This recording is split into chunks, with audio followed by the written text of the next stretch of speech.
the night before, Mm-hmm. just give me a call. Don't text or come down to the field to help work on these fields. Myself and my little crew cannot take 6 fields and do it in an hour and a half. Just give me a call if we need help or anything, and we do appreciate that. And we get these games in. That's bottom line, and I hope we can play this weekend. Yeah, I mean, Kerry always comes down to the field. She's always got a bucket, a rake, and a shovel in the back of the truck, and we're always, it's just more or less the pitcher's mound and the home plate area. We're always trying to patch up because that's always the area where it looks nice, but then when you step in it, it's like pudding. So that's the areas where people get hurt. They pull hamstrings and things like that. So it's just and for all those people that live in Staten Island, stop bitching. Really, 8:30 games. You live 10 minutes away from the field. Most of you live 10 minutes away from the field, and you can't get there at 8 o'clock to help.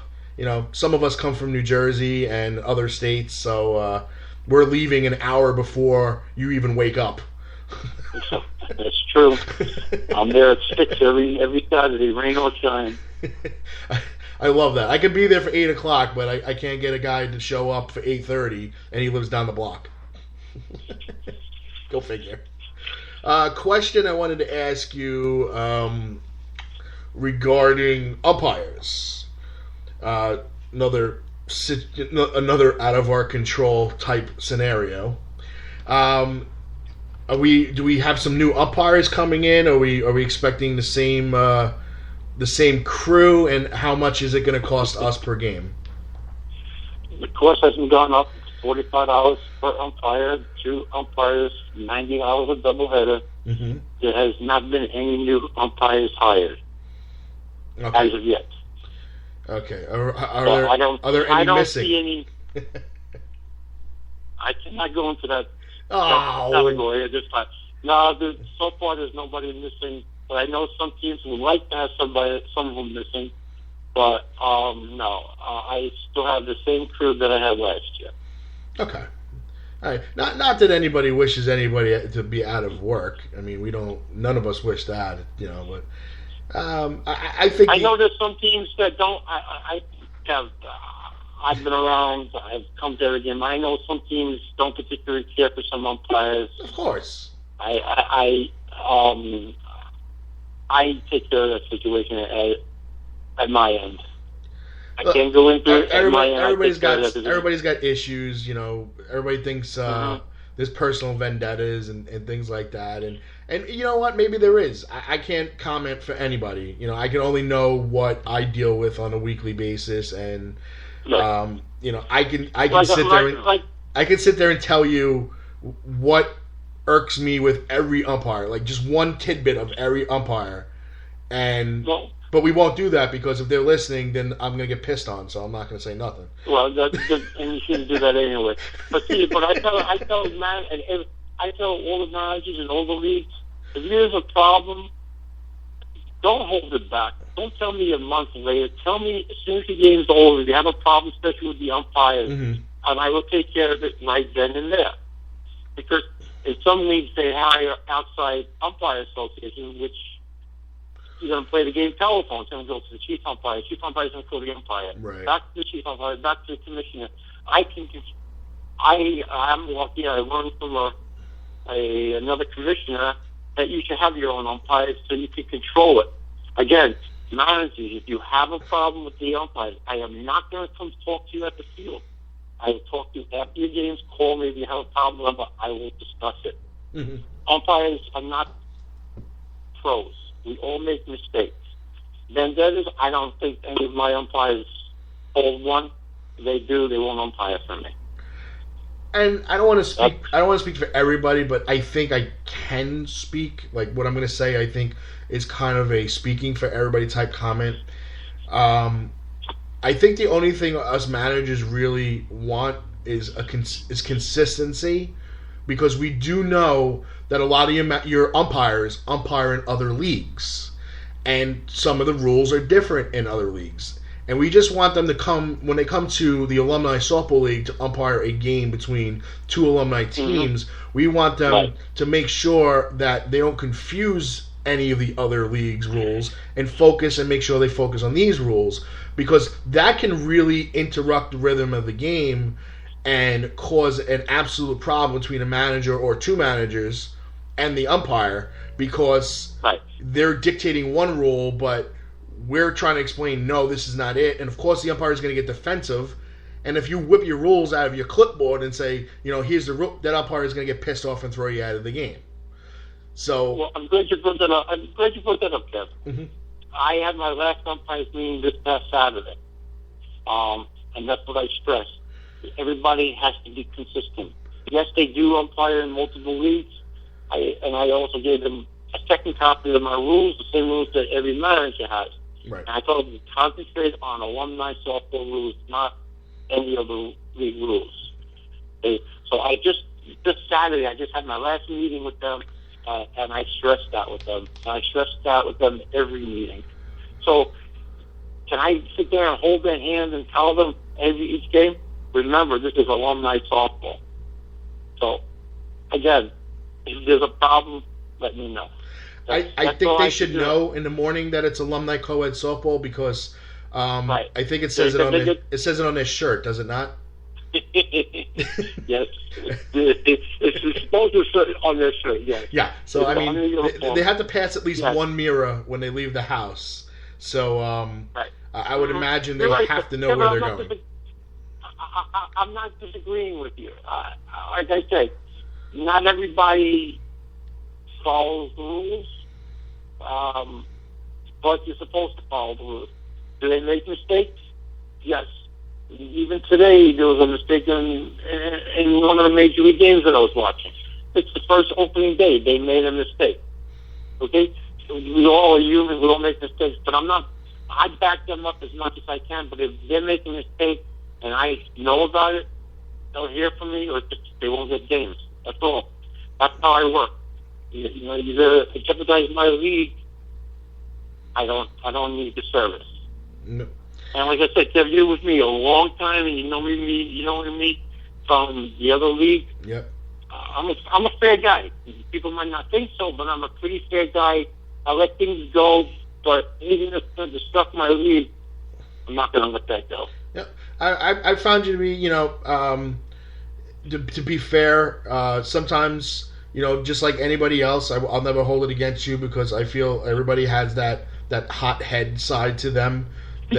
But after, cooler heads prevail and conversation starts to go back and forth, that you've always been fair, whether it's, league decisions or rules or even just keeping an idea in your head. You might not run with it at that moment, but it's you always listen, hence the All-Star game.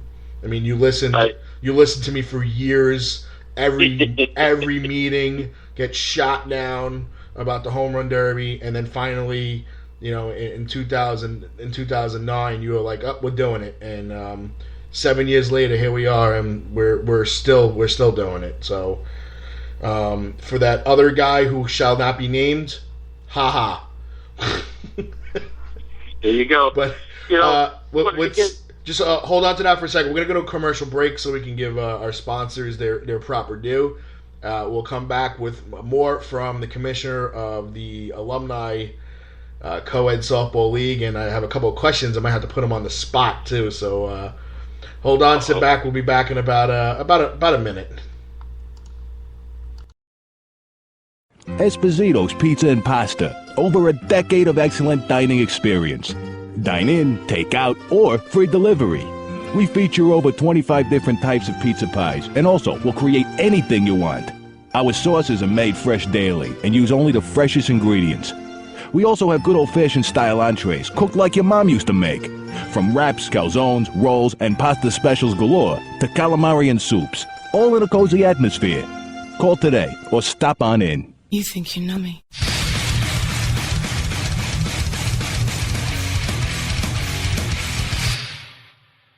Hey guys, do you like pro wrestling? Of course you do. It's the greatest thing in the world.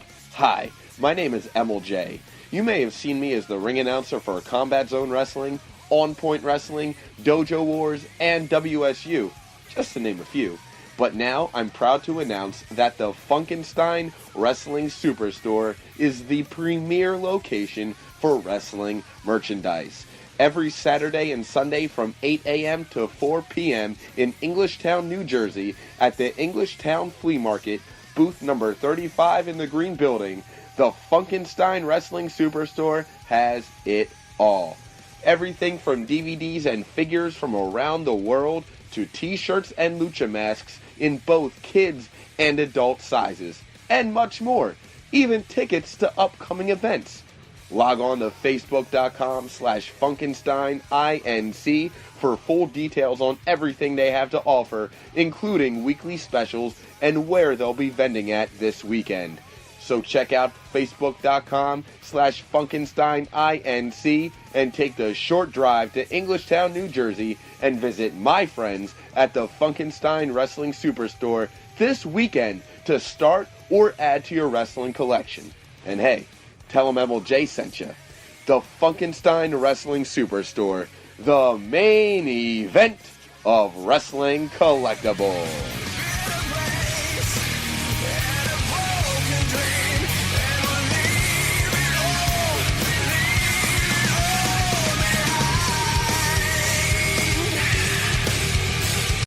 In the year 1775, the sounds of gunfire brought in the American Revolution.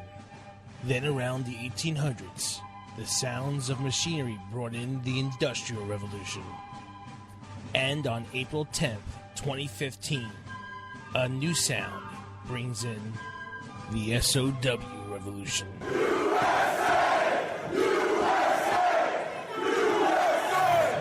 It's the Superstars of Wrestling Live presents Revolution, featuring WWE Hall of Famer Hacksaw Jim Duggan and former WWE Tag Team Champion Scotty 2 Hotty. Advanced row one ringside is $25. All other advanced seats are $20, and kids and seniors are $17. All tickets are $25 at the door. For ticket information, call 718-207-5032 and PayPal your advance tickets to swf.live1@gmail.com. Stand up and be counted at the Avenel Colombian Council, 109 Morrissey Avenue, Avenel, New Jersey. The Superstars of Wrestling Live, where generations collide. And we're back, ladies and gentlemen. Thank you for a word from our sponsors, Superstars of Wrestling, the Funkenstein Collectibles, and of course, Esposito's Pizza and Pasta in Matawan and Manasquan, New Jersey. We're back with the commissioner of the Alumni Softball League, Stu Pfeffer. And you said you wanted to say something as we were coming back. Well, I just wanted to say that I want to thank all the teams that do give Kevin all their information.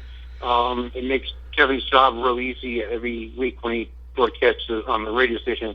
And you know what? Like Kevin said earlier, it's great for the league and it's great for you and your teammates to hear. And also, of course, it's good for Kevin, and he loves doing this. So keep it going. And you know what? If Kevin can keep on doing it, we'll do it. I have no problem. And Kevin and I were just talking about some other things that we're going to be working on. So... yeah, stay now, give me tuned. those questions you want to put me on the spot with, Mr. Yes, I do want to put you on the spot. Okay. Recently, unfortunately, we lost a member of our softball community extended family. The manager of the 2008, the first spring season that we had with the alumni. The boy from the Mario Memorial team, Mario Peralta Sr., passed away. And, I know there's been issues in the past with Mario and players and yourself. And, with all said and done and life being too short and everything else that goes along, I wanted to put you on the spot and see that if you would officially lift the ban from the Peralta family. Oh, they never had a band. Just Mario was banned. Then I never banned them before. I only had Mario banned. Plus, at the managers' meeting, we had a moment of silence to him. Right. I don't know if anybody mentioned that to you. Absolutely no. Yeah. You weren't at the managers' meeting, because you were doing a broadcast, a wrestling broadcast. Yes, whoever came to the meeting, I had a moment of silence. Okay.